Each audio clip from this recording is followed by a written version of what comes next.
Jesus, keep me from all wrong. I'll be satisfied as long as I walk, dear Lord, close to Thee.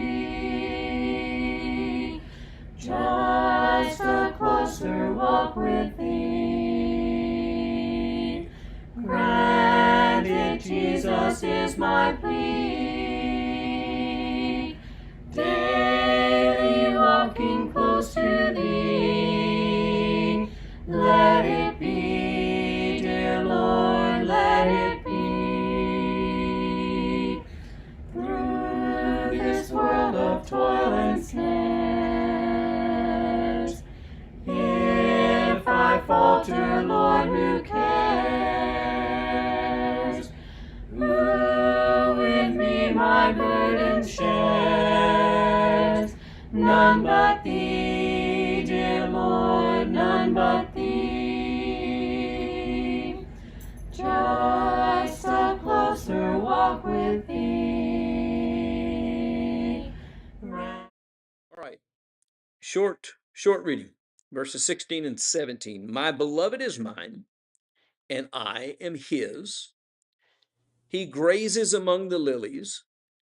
Until the day breathes and the shadows flee, turn, my beloved, be like a gazelle or a young stag on cleft mountains. There's some beautiful poetic language there, some of which I will probably not talk about. But just like that last statement, like a gazelle or a young stag on cleft mountains. Anybody know what that's about? Anybody ever seen a what we would call a mountain goat on the side of a mountain?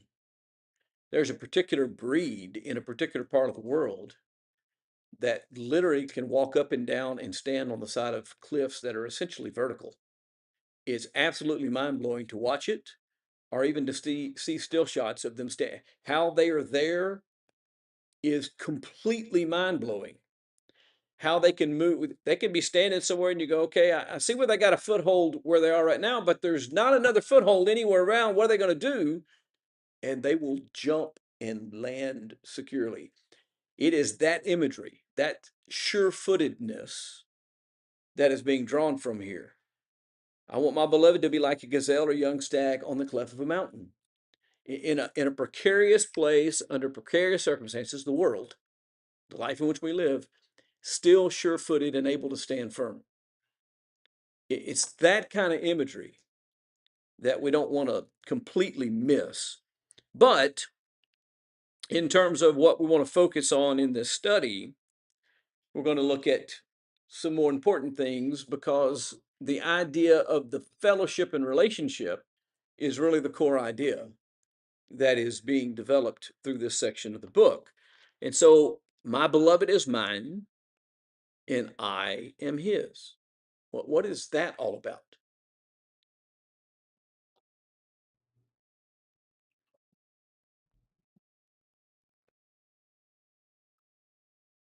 Other than sounding good, what's it mean? And you don't have to get all complex in your answer. It can be simple, because mine's going to be simple.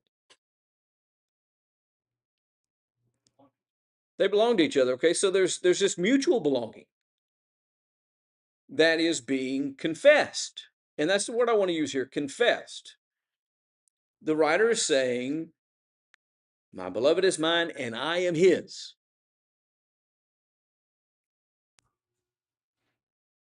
Maybe I should say the speaker is saying, because the writer and the speaker are not exactly the same.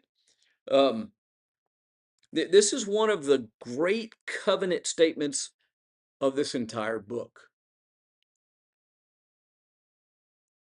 Covenant relationships are important. In the state of Louisiana, I got married in Texas. Life is a little different in Texas. In the state of Louisiana, marriage is influenced not as much by common law like the rest of the United States, but much more by the Napoleonic Code and its idea of marriage, and much more influenced by a particular religious organization in its views of marriage than other places in our country. In Texas, you live with a person, you call them your wife, you share things. Eventually, the state just recognizes you as married. Whether you went through any of the hoops of the process to get a state sanctioned marriage is a lot less important. Um, Common law marriages have changed a lot. They were very practical in years gone by, not nearly as necessary today, but still recognized in a lot of places. What's unique about Louisiana that I had to learn after I moved over here is Louisiana actually has two levels of marriage, two different types of marriage. They got a marriage that pretty much looks like every marriage across the country. And you go down and you say, I want a marriage license, and that's what you would be talking about, except for what happens in Louisiana when you go down and say, I would like a marriage license. They actually say, well, what kind? Because Louisiana also has what is known as a covenant marriage. And the covenant marriage, if you get a covenant marriage license, there's a lot more process and requirement to dissolve the relationship than in a standard marriage. There are actually statutory requirements of time that has to pass, of actual steps to say, okay, we are separated and then we stay separated for this much time and we still haven't worked out our problems. And so it is still our intention, and all of these milestones have to be met before divorce can be granted. It requires some type of counseling and effort to be made to reconcile and retain the relationship, because they recognize that covenant relationships are not common. And I use common there not in terms of frequency, but common in terms of general, unimportant.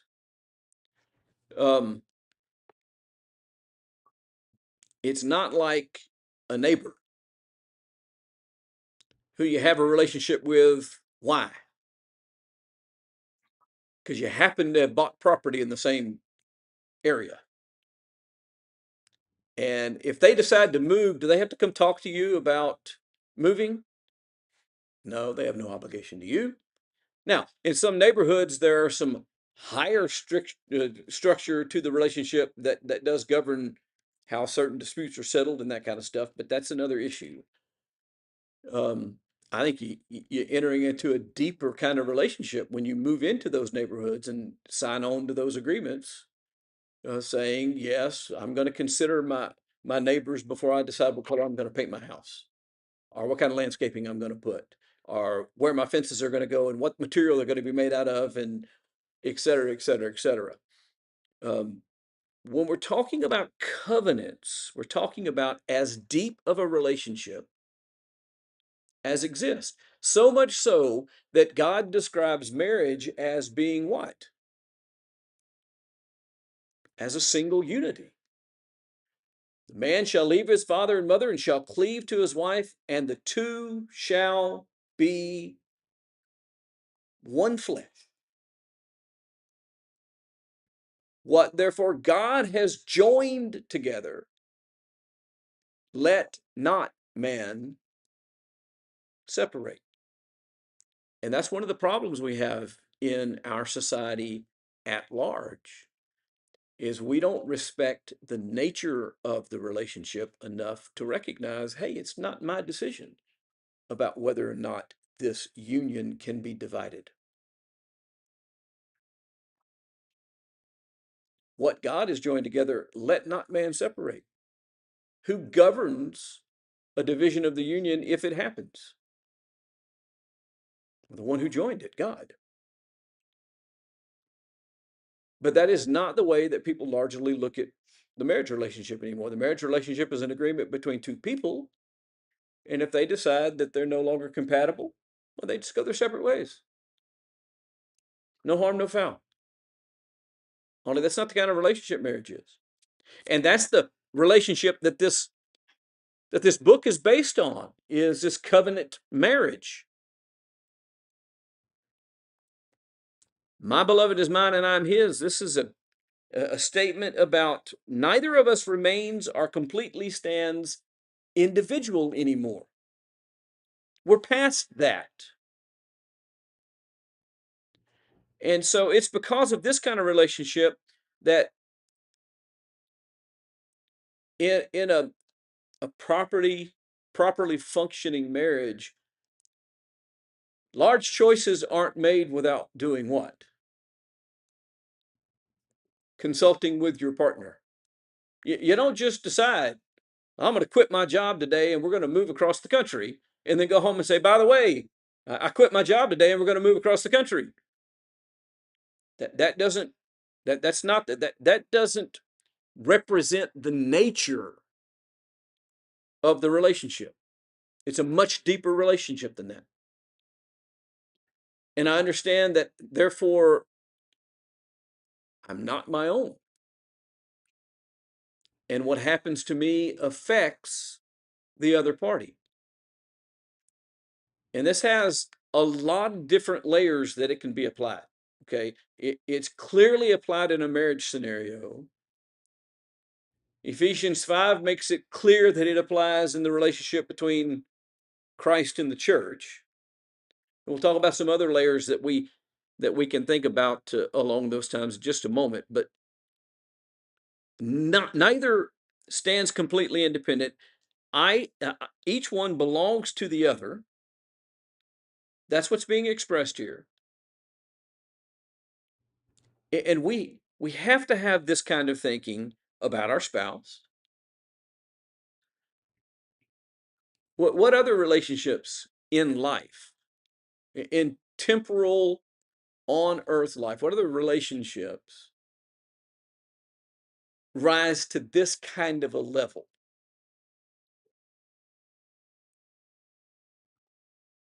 They may not attain the same level, but they do have characteristics in common.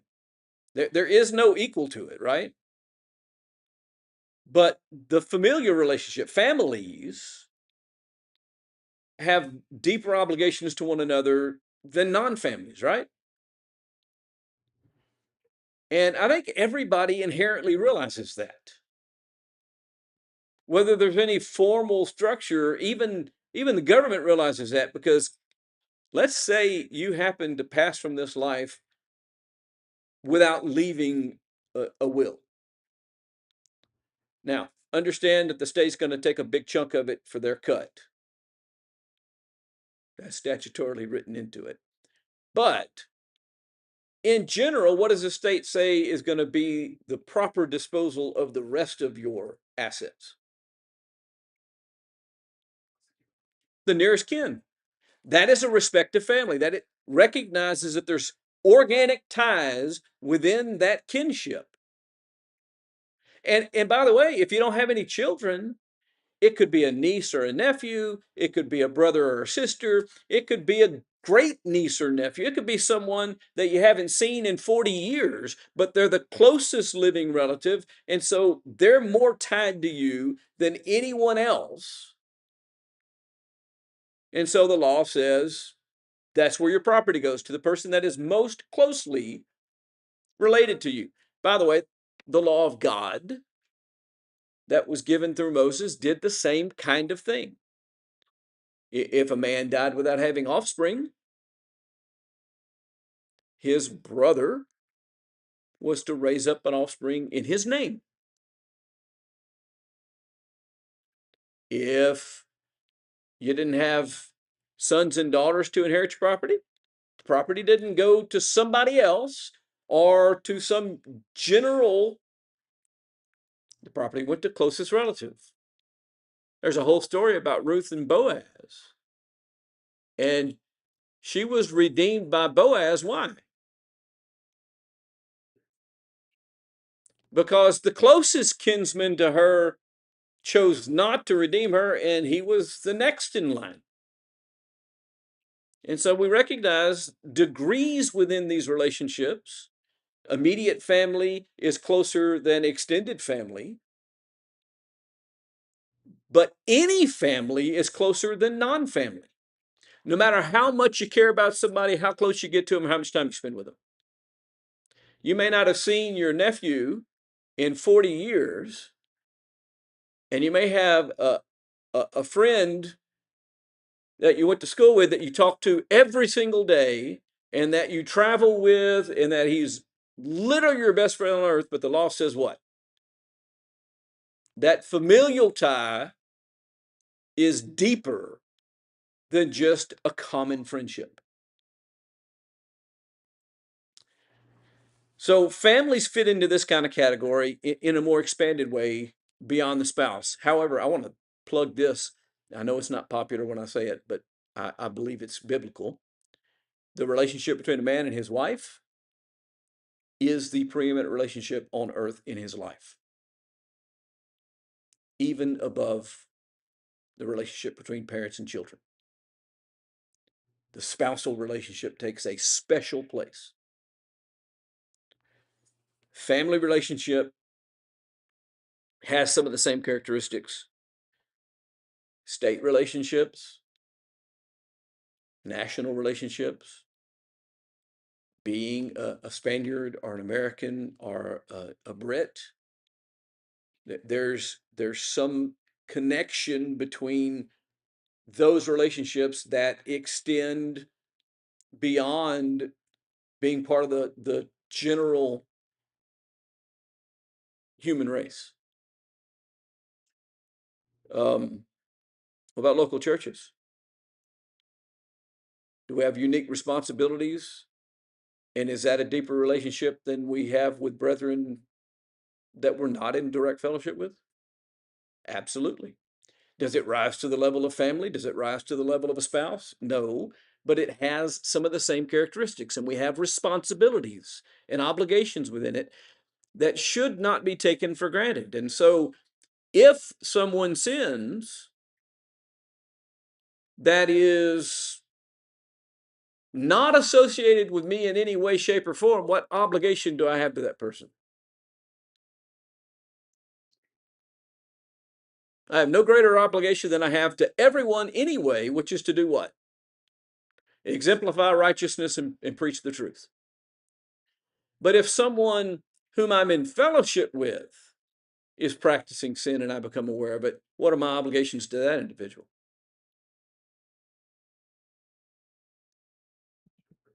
To go to them and to seek to do what? Restore them into their proper relationship with God and proper relationship with me. What if they refuse? Okay, so we get other people involved to try to make the case. What if they still refuse? There's the withholding of fellowship with the goal of what? Restoration and reconciliation of fellowship. The fellowship's already been severed. So it's really just saying, okay, we need to make these lines clear. You are not in fellowship with us. You are not walking according to the pattern. And so we're not going to pretend like you are until you make correction. And then when someone corrects, there's what? Full and complete restoration of fellowship. That is very different than our obligations to people that are not in fellowship with us. Even brethren in Christ who are not in fellowship with us. If there's another congregation in town and somebody over there is doing something wrong, do I have any unique responsibilities as their brother in Christ to do any of that stuff? Do I have any fellowship even to withdraw from? And the answer is no. We don't always look at it that way. We blur those lines sometimes, but we have to be clear that these kind of relationships that we're talking about hold some special obligations of care and maintaining and working on and preservation of, and they should not be easily discarded. When a brother departs from the relationship, should it be a, oh well, that was his choice, or should it be a, let's go look and see if we can find them? So we got to think about that. Our relationship to Christ is certainly such a relationship. And the thing about all of these that we've talked about here, and there may be others that we could talk about, but the thing about all of these is that they are all, to one degree or another, or in one aspect of another, one body type relationships. The two shall become one. There's some kind of joining to where it functions now as an independent unit. The relationship itself becomes an independent unit. That's different than the individual alone. Um, that is what we're talking about, and that is the implication of my beloved is mine and I am his. This is moved beyond desire. This has now gotten to a point in which there is deep connection and association, and such of the kind that for one to be hurt, all are hurt. This is why my sin matters, because my sin doesn't just affect me, it affects everyone associated with me. And it doesn't just affect men, it affects Christ, because we're one body with Christ.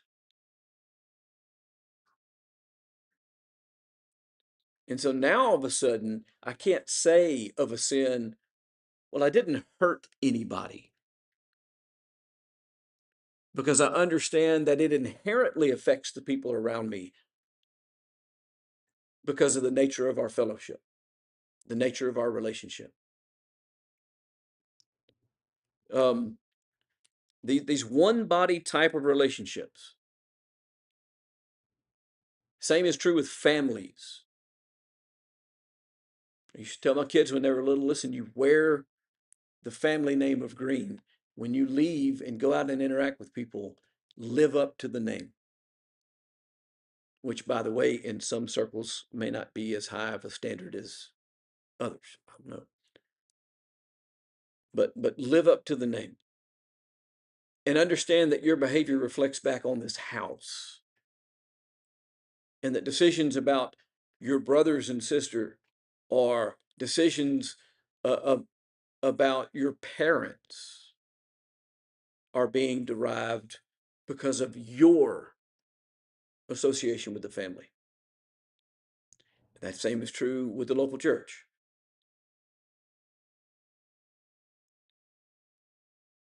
We wear the name of Christ. That is, listen, if you don't think the way we live, speak, and act and treat people affects the way people they view Jesus, you're not talking to enough people.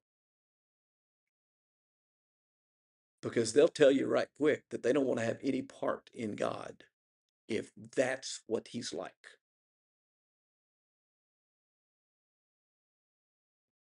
It's why it matters so much. These are deep, inseparable relationships. When you tear them apart, that is what you are doing. You are tearing them. It's not an easy separation. It's the difference between holding something together with spit and holding something together with liquid nails. I can take two pieces of wood, put a little water on them, stick them together, and they might hold together, and I can take them apart, and you can't tell they were ever put together. I'll tell you, if I put a half a tube of liquid nails between them, they're coming off in splinters. They're not coming off as whole things. That's what we're talking about when we talk about separating things that are joined this tightly. You can't move one without destroying the other.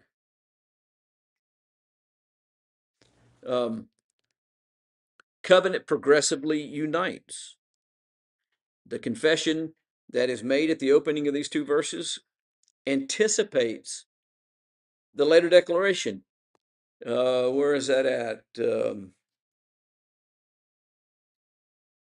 Well, it comes later. I am his, in language like that, that's used throughout this book. I am my beloved's. That language increasingly emphasizes shared identity, mutual devotion, connected outcome. What happens for one happens for all. Uh, even in popular literature, this kind of relationship is discussed. Famously, the Three Musketeers. What's the mantra, the motto of the Three Musketeers? Which, by the way, could become four, but that's another story.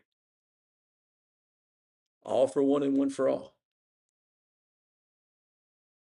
The King Arthur legend, the Knights of the Round Table. It's all of them. We even practically do this, at least in word, in political things on the earth today. All the NATO nations supposedly function under the motto of what? An attack on one is an attack on all. Because we have entered into a covenant agreement with these people that we are going to work together to preserve and defend the sovereignty of all. It's that same exact kind of relationship. And when you do damage to one part, you are effectively doing damage to the whole. That's a very different way of looking at my behavior than most people look at their behavior. Most of us think that as long as I'm doing it by myself and it doesn't involve the other party, well, then it's my choice. We actually have cute little labels for that kind of stuff too, right? My body, my choice. It's not your decision. It's my decision. It doesn't affect you. It affects me. Listen, it affects everyone that is intimately associated with you. It affects your creator.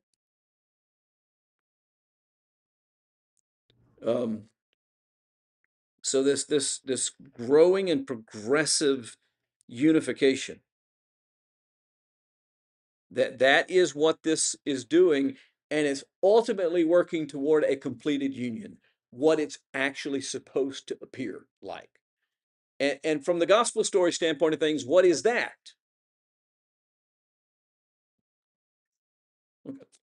I'm sorry? The relationship between God and Christ and between the church. What is ultimately going to happen with the church? Christ is going to return. We're going to be raised, and we're going to do what? Go to be with him.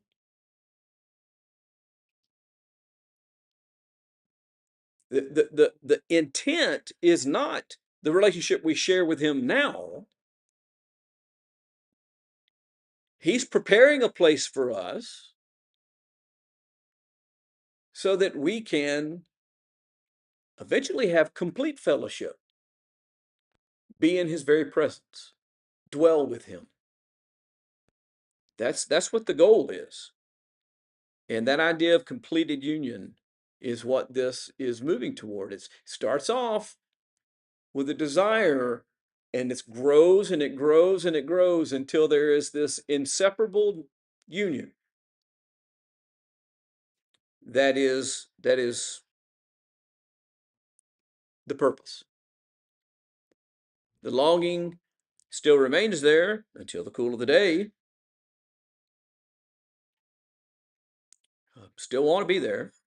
The relationship is genuine, but complete or full enjoyment still lies ahead. And so this chapter closes with hopeful expectation rather than with complete fulfillment. We're still expecting more. So as we look at this, we've expanded on the themes that were introduced in chapter 1: the invitation, the fellowship, the mutual delight in one another, the covenant, the shared identity, the faithfulness, the hope, the anticipation. It's all there. It's increasing, but it's not fully mature yet. Let's make some connections to the gospel story. Now, again, I want to make very clear that we want to do this without forcing individual symbols into direct prophecy. This is prophesying. That's not the goal. I don't even believe that's a proper use of this book. I don't see this as an idea for idea, or thought for thought, or word for word, or word picture for word picture, even allegory.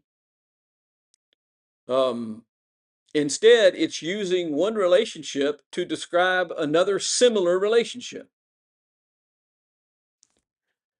So we don't want to force individual symbols in here, but we want to notice that the same covenant movement is unfolding. And so in chapter 2 of the Song of Solomon, beauty is recognized within the covenant. You are the most beautiful. You're a standout among the lilies of the field. You're head and shoulders among your peers. The bridegroom comes seeking fellowship. He comes to her, and an invitation is extended, and then the warning that that fellowship must be guarded and protected. And then what we've spent most of the class today talking about so far: my beloved is mine and I am his. That nature. So we've got this present fellowship that is anticipating even a greater union between the two. Now that's the flow of this chapter. What about the gospel story? Well, Christ beautifies his redeemed people as they are conformed to his image. The relationship itself begets beauty. We are made more beautiful as we are made more in his image. And that's the way he sees us. He doesn't see us the way that we see ourselves, as damaged goods. And again, that's where this started, right? She says, well, I know I have to work in the fields, and I've got this wrinkled, tan body that you, and the bridegroom says, I don't know what you're talking about. You're the most beautiful woman among women. Um, and that develops our beauty. And as the relationship grows, we become even more beautiful and more valuable. Proverbs 31. What's the value of a virtuous woman? Her price is far above rubies. Christ came seeking the lost. The bridegroom came seeking fellowship. So does Christ. The gospel calls for us to respond. An invitation is extended. Christians are to abide faithfully in Christ. Fellowship has to be guarded. You can't take it for granted. There are a lot of people out there who will tell you, I am a Christian, and then they live however they want to live. But they are a Christian because something that happened to them at some point in their life that they think made them a Christian. And now it doesn't matter anymore what they're doing. They're still a Christian. They're not guarding the fellowship.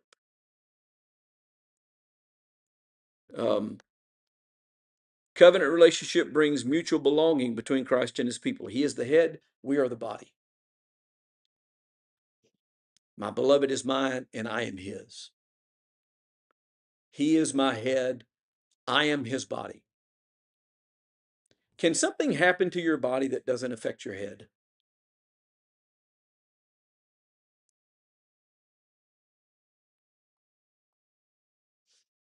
And the answer is no. It can't. Something can't happen to us that doesn't affect him. Can something happen to your head that doesn't affect your body? No.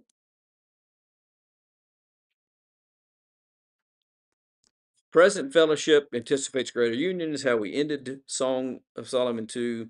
The church awaits the marriage supper of the Lamb. End of Revelation, right? That's what's there.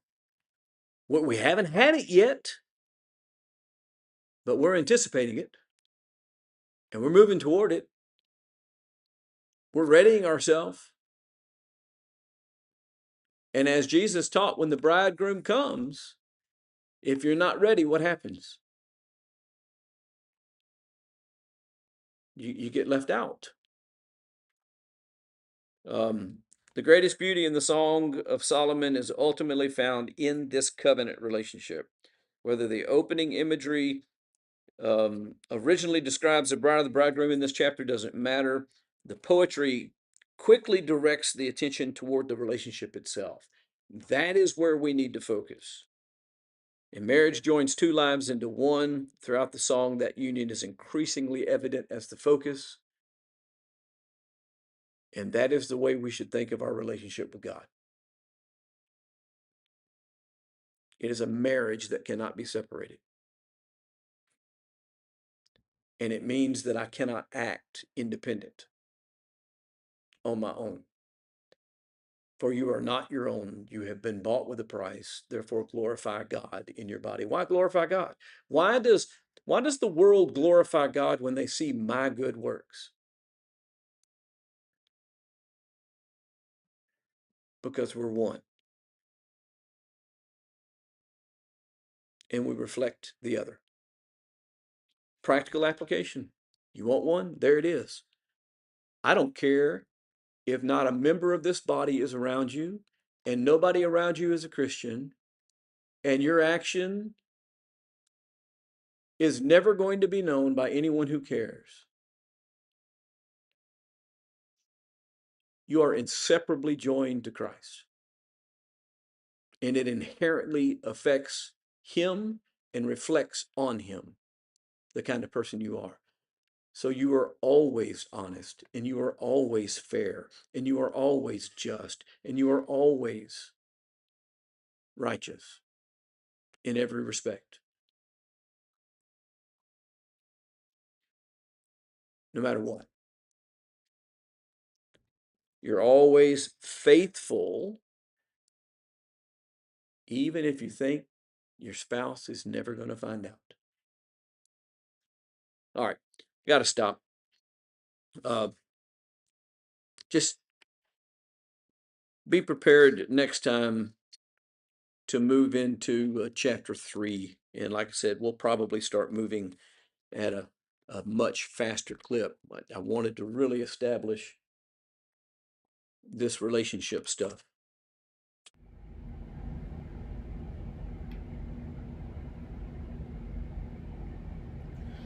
I am weak, but thou art strong.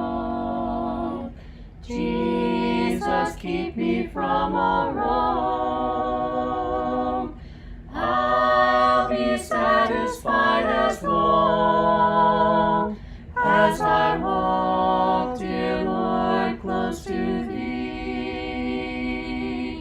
Just a closer walk with thee. Granted, Jesus is my plea.